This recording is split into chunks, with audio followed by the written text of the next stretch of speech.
Вижте къде 0 лева от YouTube ме пренесоха. Гледайте.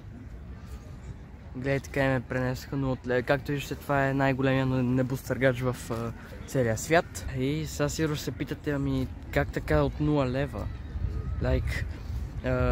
За да отидеш 3 км от своя дом, трябва да имаш някакви пари. Не, брат, никакви пари не съм дал за това екзотично преживяване. Както виждате, се намирам в рая.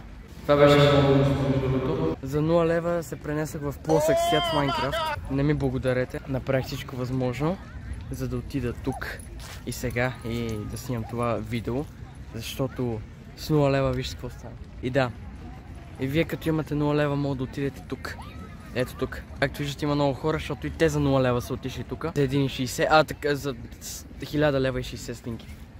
Сумарно мога да ви кажа, че наистина почивката е страхотна. Плоския свят ми се отразява много добре. В смисъл, вижте плоския свят. Вижте колко е хубав плоския свят. Даже слънцето прави много хубав ефект, actually. Плоския свят ме кара да бъда много плосък. С времето и с хората. Вие ако може да се позволите... Това е моя брат Слънцето. Пили сме бирички с него. Реши да ме посети в момента. И за което му благодаря, но за 0 лева даже и Бадви Слънце е тук. За 0 лева ето това нещо е тук. За 0 лева всичко е тук, всичко е перфектно, всичко е страхотно. А после, когато дойдат почивките за повече пари, може да получите това, което вие не искате. В момента аз получих това, което искам. Вижте. Аз първо се хваля, бе. Гледате ли, бе? За 0 лева, бе. Гледайте какво става за 0 лева. Гледайте. За 0 лева е крейзи, братле. И така. Като човек, който много мечтае да пътува, бих пътувал, разбира се. И ето това ми е първото пътешествие. Добре, стига толкова е бавки. Като човек, който иска да пътува, това ми е една от мечтите, да посетя някоя друга държава, особено Съединените Узбекистан.